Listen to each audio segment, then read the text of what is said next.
Good morning, good afternoon, and good evening. In whichever part of the world you're in, I am Dr. Avula Pujita, and I am a final year medical student from Karnal Medical College and Government General Hospital.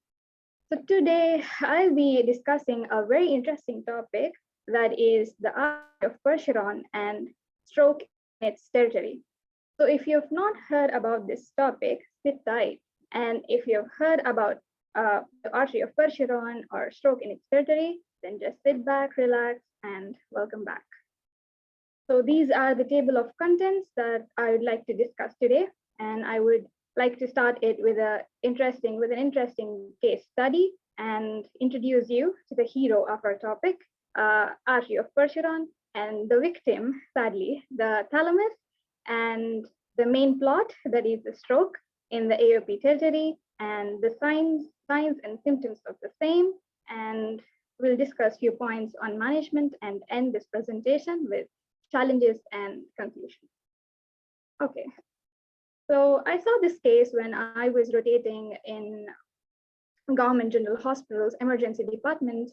And this is a case of a 56-year-old male.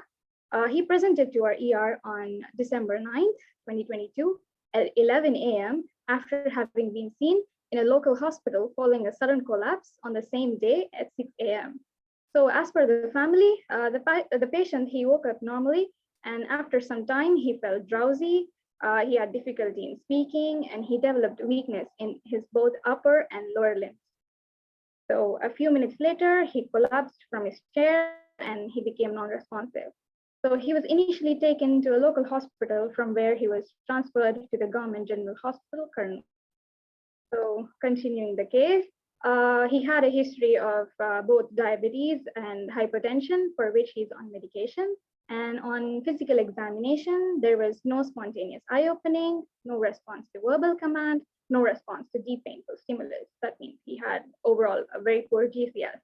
But he had a positive Doll's eye reflex, which means that he had an intact brainstem. But he had anisocoria, that is, the left pupil was 4 mm and the right was 3, but both were non-reacting. He was afebrile, pulse rate was 86, and blood pressure was on the higher end, that is about 170/90.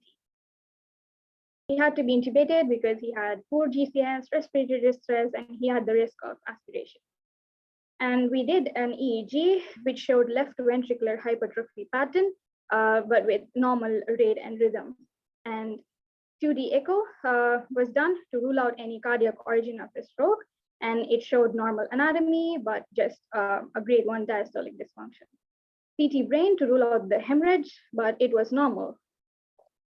So finally, the king of imaging, that is the MRI, it showed P2 and flare, subtle hyper-intense signals, and true diffusion restriction in a bilateral medial thalamus, left midbrain, which is consistent with acute infarction in the artery of Percheron territory. So what is this artery of Percheron? In short, AOP. So it is an anatomical variation in the brain vasculature. So it is a single arterial trunk that is arising from the P1 segment of the posterior cerebral arteries. So it supplies the medial aspects of the thalamus and also the rostral midbrain. So it is actually discovered by a French neurologist, Gerard Percheron. So we see a radiological image, that is the CT angiogram here on the right. So we see two vertebral arteries and a basilar, and then the basilar dividing into the posterior cerebral arteries. So image A is showing the normal variant, that is the paramedian arteries are arising from the P1 segment of the posterior cerebral artery. In the image B, we see a single solitary trunk that is arising from the P1 segment of the posterior cerebral artery. This is our hero, the artery of Percheron. So this artery of Percheron, if you see very clearly that it is again dividing or bifurcating to supply the medial aspect of the thalamus and also the rostral midbrain. So here is another beautiful representation of AOP and its origin. So we see the PCA and a single solitary trunk, that is the AOP, that is arising from the P1 segment. And a quick fact about the epidemiology, it is estimated to occur in about 33% of the population. So that means you and I can be one of the 33%. So our victim, that is the thalamus, let's brush up a few points about the thalamus. So the thalamus is a large, a wide gray matter that is situated on the either side of the lateral ventricle and above the midbrain. So it is separated from the midbrain by a neural tissue called the subthalamus. So functionally, we all know that thalamus, it is the great sensory relay between our body and the cerebral cortex. It has various functions like sensation, but not smell though, movement, arousal, cognition, behavior, and emotion. Let's discuss a bit about the vascular supply of the thalamus. So here we see the anterior territory. It is supplied by the tuberothalamic artery, also known as the polar artery. The inferolateral part of the thalamus is supplied by thalamo-geniculate, or also known as the inferolateral artery.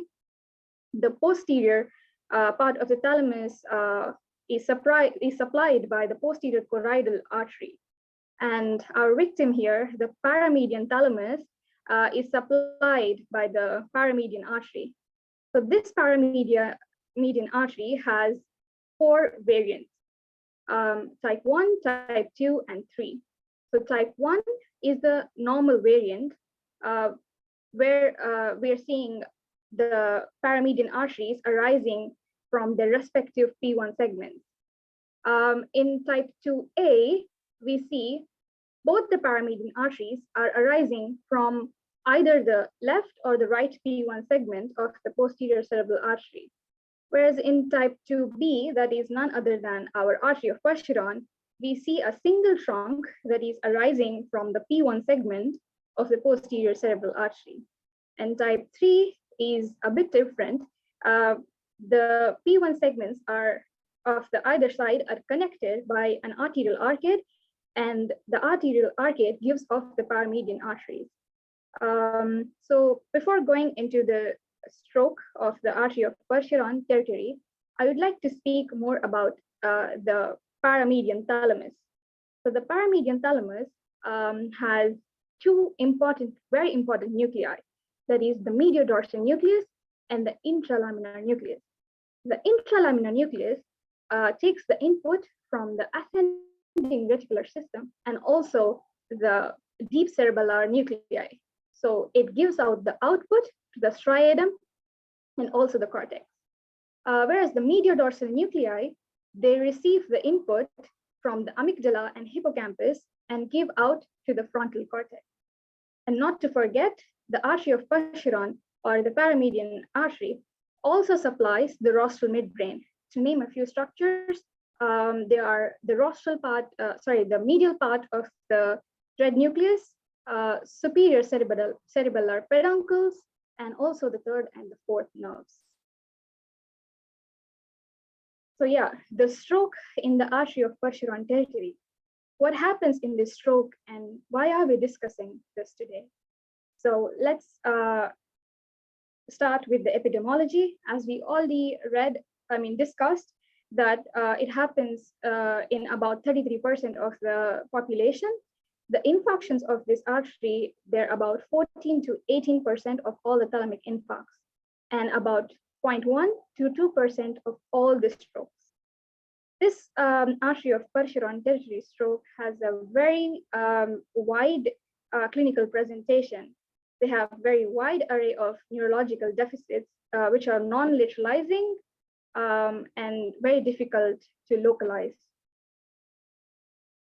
So here is a beautiful representation of the concise information which shows the structure affected and the presentation.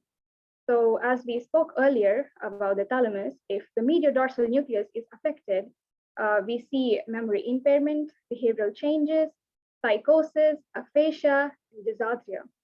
So this AOP stroke can just present with behavioral changes and psychosis. So which is very unlike the classic stroke symptoms that we see usually. So if the intralaminar nuclei is affected, the patient can just present with some cerebellar signs and symptoms, or the patient can go into a coma. And not to forget, again, the rostral midbrain, if that is affected, we see a vertical gaze palsy. And however, many authors, they have cited that the classic triad involves the three, that is altered mental status, memory impairments, and the vertical gaze palsy. So the altered mental status is due to the involvement of the reticular activating system. The memory impairment is due to the involvement of the hippocampus, and the vertical gaze palsy is due to the oculomotor and the rostral midbrain involvement. So the management. So this picture here, it depicts a beautiful radiological evaluation pathway. So when a patient presents to us with non-lateralizing neurological symptoms and with non-classic stroke signs, we have to immediately do a CT brain and a CT angiogram with the perfusion. And also we have to do the blood and the routine urine test. If the clinical features are not correlating with the CT, and if usually the CT tends to be normal in AOP stroke, and if the toxic, metabolic, and infectious screening, everything is negative, that means that a bithalamic infarct is high on the differential. And we have to immediately go for an emergent MRI brain, and with a limited series of images and without the contrast, so that early treatment can be given, and this usually prevents long-term complications. So again, the CT typically shows no abnormalities in acute AOP infarction. And CT angio also tends to be normal because artery of Percheron is a small caliber artery and it is usually not visualized. But some authors have cited in their articles that CTA can show AOP, but that's very rare. And however, MRI is our gold standard and the diagnostic. The image on the right, we see a diffusion weighted MR. So A shows hyperintensity in the median, paramedian thalami, and the image B is showing a V-shaped hyperintensity in the midbrain. So this V-shaped hyperintensity is actually called a V sign, which is usually seen in this AOP infarct. So the treatment, as any acute ischemic stroke, the ideal and the optimum treatment is RCPA, that is recombinant tissue plasminogen activator, that should be given within the 4.5-hour window. This can be followed by mechanical thrombectomy in less than 6 hours. And we also put the patients on aspirin, long-term therapy like aspirin and clopidogrel. So what are the challenges that we face with AOP stroke is that this stroke lacks the classic signs and symptoms. And majority of the AOP infarcts are not diagnosed in an emergency setting. And the CT is usually normal, and the MRI, it takes time. So the patient usually cross the therapeutic window for TPA. So this may lead to delayed treatment and long-term complications. So the differential diagnosis, it is very vital to consider the bithalamic infarcts when the patient presents with non-lateralizing neurological symptoms and with wide array of symptoms. So TOBAS, that is top of the basilar artery syndrome, is one such important differential. And also expanding subdural hematomas, subclinical seizures, Wernicke's encephalopathy, neoplasms, infections, toxic, metabolic, and inflammatory causes should also be in the back of your mind when we are dealing with bilateral thalamic infarction. So I would like to end this presentation with a few take-home points. That is, given the inability of many imaging modalities to resolve an AOP infarct, many patients with this type of stroke, they go undiagnosed for several hours. until MRI is performed.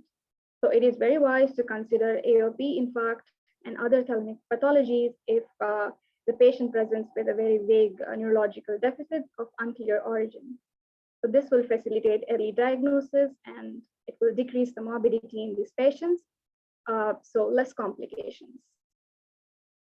Thank you so much for giving me this opportunity.